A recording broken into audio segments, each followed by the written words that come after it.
ሰላም ጤና ይስጥልኝ ውድ የሸገር ጆርናል ተከታታዮች፣ ዛሬ መጋቢት 10 2018 ዓ.ም በዛሬው መረጃ ሰዓታችን ትላንት በሁለት ተሳቢ ከኤርትራ ወደ ትግራይ የገቡት የጦር መሳሪያዎችን በተመለከተ፣ በኢራን ጦርነት የኒውክሌር ጦር መሳሪያ ስጋት መፈጠሩንና ዶናልድ ትራምፕ የአሜሪካን እግረኛ ሰራዊት ለማሰማራት ስላቀረቡት እቅድ፣ በጋምቤላ ክልል በዜጎች መሃል ግጭት እንዲነሳ ሲያስተባብሩ የነበሩት የደም ነጋዴ ባለስልጣናትን በተመለከተ እነዚህንና ሌሎች ዝርዝር መረጃዎችን እናደርሳችኋለን። አብራችሁን ቆዩ። በኢትዮጵያ ሰሜናዊ ክፍል ለዓመታት የዘለቀውና እልባት ያላገኘው ግጭት በሰላማዊ ዜጎች ላይ እያደረሰ ያለው ስቃይና መከራ በቀጠለበት በዚህ ወቅት አዳዲስ የጦር መሳሪያ ዝውውሮች መታየታቸው በሕዝቡ ዘንድ ከፍተኛ ስጋትና ተስፋ መቁረጥን እየፈጠሩ ይገኛል። ትናንት መጋቢት 9 2018 ረፋድ ላይ መነሻቸውን ከኤርትራ በማድረግ በዛላምበሳ በኩል ወደ ትግራይ ክልል ውቅሮ ከተማ ሲጓዙ የታዩት ሁለት ግዙፍ ተሳቢ መኪኖች የጦርነቱ ደመና አሁንም እንዳራቀ አመላካች ሆነዋል።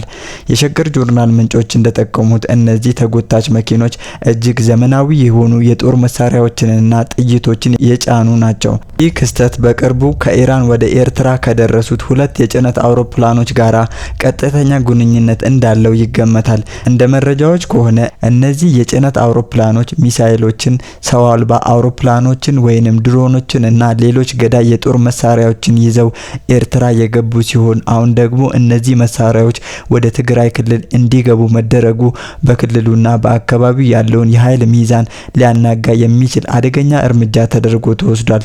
ለኛ ለኢትዮጵያውያን ይህ ዜና የመርዶ ያህል የሚከብድ ነው። በጦርነት ምክንያት ሀብት ንብረታችን ወድሞ በረሃብና በበሽታ እየተገረፍን ባለንበት በዚህ ወቅት በሰላም ውይይት ፈንታ የጦር መሳሪያ ዝውውር መሰማቱ እጅግ ልብ ሰባሪ ነው። ይህ ትርጉም አልባ ጦርነት ተብሎ ሊገለጽ የሚችለው ግጭት የኢትዮጵያን የወደፊት ተስፋ ከማጨለም ባለፈ ትውልድን ለዘላቂ የስነ ልቦና ጠባሳ እየዳረገ ነው። ከውጭ ሀገራት የሚገቡ እነዚህ መሳሪያዎች ለኢትዮጵያ ሕዝብ የሚያተርፉት ተጨማሪ ሞትና መፈናቀል ብቻ ነው።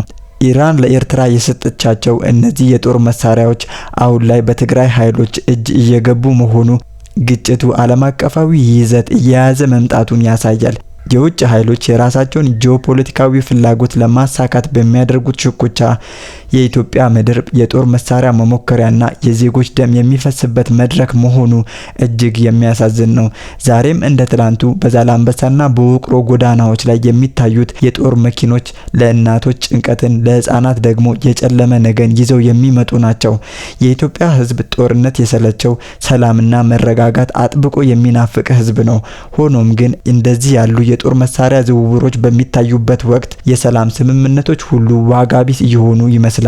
የዓለም አቀፉ ማህበረሰብም ሆነ የሚመለከታቸው አካላት ይህንን አደገኛ የጦር መሳሪያ ዝውውርና የውጭ ኃይሎች ጣልቃ ገብነትን በአስቸኳይ እንዲያቆሙ ጥሪ እናቀርባለን። የኢትዮጵያ ህዝብ የሚፈልገው ድሮንና ሚሳኤል ሳይሆን የዕለት ጉርሱን የሚያገኝበት ሰላም፣ ልጆቹ ትምህርት ቤት የሚሄዱበት መረጋጋትንና ሀገሩ ወደ ልማት የምትመለስበትን ብርሃንን ነው። ይህ ግጭት በቃ ሊባል ይገባዋል። በወንድማማቾች መካከል የሚፈሰው ደም ይቆም ዘንድ የጦር መሳሪያ ዝውውር ሳይሆን የሰላም ድልድዮች ሊገነቡ ይገባሉ። መጋቢት 9 በዛላምበሳ የታዩት እነዚያ መኪኖች የጦርነት መልእክተኞች ሳይሆኑ የሰላም መልእክተኞች የሚሆኑበትን ቀን የኢትዮጵያ ህዝብ በጉጉት ይጠብቃል። በጋምቤላ ክልል በቅርቡ ተከስቶ በነበረውና የበርካታ ንጹሃን ዜጎችን ህይወት በቀጠፈው አውዳሚ የብሔር ግጭት ውስጥ የክልሉ ከፍተኛ የፖለቲካና የጸጥታ አመራሮች በቀጥታ እጃቸው እንደነበረበት የፌዴራል ፖሊስ ይፋ ባደረገው የምርመራ ውጤት ተረጋገጠ። ይህ ግኝት በወንድማማቾች መካከል ለሚቀሰቀስ ትርጉም አልባ ጦርነት ከፍተኛ ዋጋ እየከፈለ ላለው የኢትዮጵያ ህዝብ አስደንጋጭ በሆነ መልኩ ቀርቧል። በላሬም፣ ኢታንግ፣ ሀቦልና በጋምቤላ ከተማ አስተዳደር የታየው ደም አፋሳሽ ግጭት ተራ የብሔር ግጭት ሳይሆን አመራሩ በፈጠረው ሴራ የተቀነባበረ መሆኑ ተጋልጧል። ለዓመታት አብሮ በኖረው ህዝብ መካከል የጥላቻ እሳት እየጫረ ወንድም በወንድሙ ላይ ካራ እንዲያነሳ ሲደረግ ምትክ የሌለው ዋጋ የከፈሉት ግን በድህነትና በሰላም እጦት የሚማቅቁት ተራ ዜጎች ናቸው። ለአንድ ተራ ኢትዮጵያዊ ይህ ግጭት የልጆቹን የነገ ተስፋ የሚቀማ መሰረተ ልማትን የሚያወድምና ሀገርን ወደ ኋላ የሚጎትት አውዳሚ ተግባር ነው። የክልሉ ኃላፊዎች ሰላምን ከማስከበር ይልቅ ለራሳቸው ብሔር በማድላት ግጭቱ እንዲባባስ ማድረጋቸው በመንግስትና በህዝብ መካከል ያለውን የእምነት ድልድይ ሙሉ በሙሉ የሰበረ ሆኗል። ዜጎች በሚፈናቀሉበትና በሚታረዱበት ወቅት የክልሉ የጸጥታ መዋቅር ከለላ መሆን ሲገባው ራሱ የጥፋቱ ተባባሪ መሆኑ የችግሩን አስከፊነት ያሳያል። በሌላ በኩል ግጭቱን እንደ አትራፊ ንግድ የተመለከቱት ሙሰኛ ባለስልጣናት በዜጎች ደምና ህይወት ሲቆምሩ እንደነበረ የምርመራ መረጃው ያሳያል። የፌዴራል ፖሊስ ባደረገው ማጣራት የክልሉ ፖሊስ ኮሚሽን 434 አባሉ የሌሉ ግለሰቦችን በስም ዝርዝር ውስጥ በማካተት በየወሩ ከ13 ሚሊዮን ብር በላይ የመንግስት በጀት ለግል ጥቅማቸው ሲያግበሰብሱ መቆየታቸው ታውቋል። ይህ በዜጎች ስም የሚሰበሰብ ግብር ለልማት መዋል ሲገባው ግጭትን ለሚያባብሱና በሰላማዊ ሰዎች ላይ ጥቃትን ለሚያደርሱ አካላት ደሞዝ ሆኖ መከፈሉ የሞራል ውድቀቱን ያሳያል። ይባስ ብሎም ምንም አይነት ወታደራዊ ስልጠና ሳይኖራቸው በአመራሮች መልካም ፍቃድ ብቻ የፖሊስ የደንብ ልብስ የለበሱና በቀጥታ በግድያ ወንጀል የተሳተፉ ግለሰቦች በመዋቅሩ ውስጥ ተሰግስገው ተገኝተዋል። ይህ የደንብ ልብስ የለበሰ ወንጀለኛን የማፍራት ሂደት የመንግስትን ስልጣን ለግል ጥቅምና ለቡድን የበቀል እርምጃ መገልገያ መዋሉን ያረጋግጣል። የክልሉ የጸጥታ መዋቅር ፈጽሞ ከቁጥጥር ውጪ መሆኑን ተከትሎ የፌዴራል ፖሊስ የክልሉን ፖሊስ ትጥቅ በማስፈታት ግምገማ መጀመሩን አስታውቋል።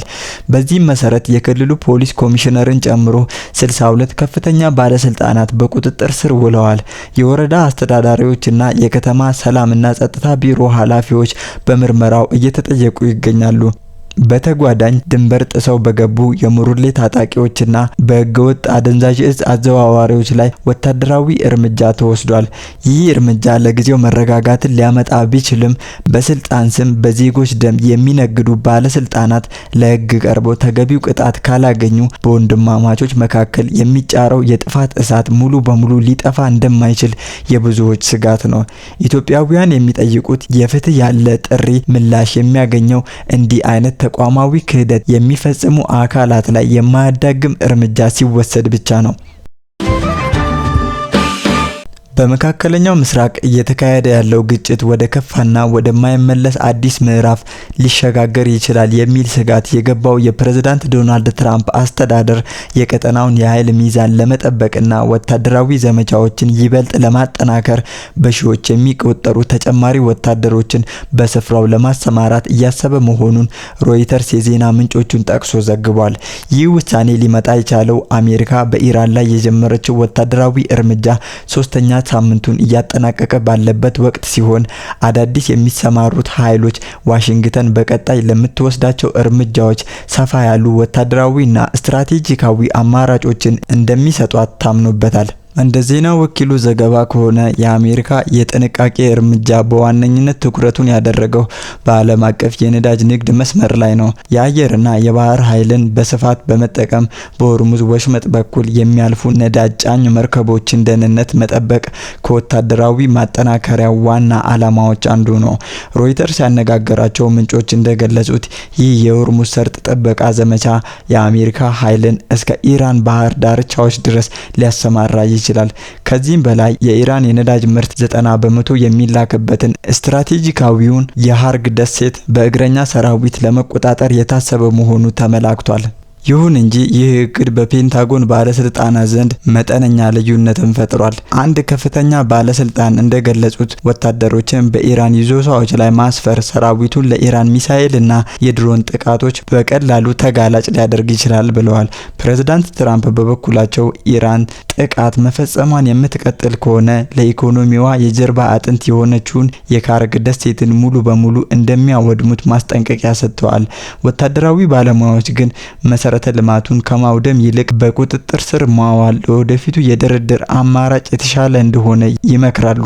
በቀጠናው ያለው ጦርነት በትላልቅ ኃይሎች መካከል ብቻ ሳይሆን በሲቪሎች ላይም ከፍተኛ ጉዳት እያደረሰ ይገኛል።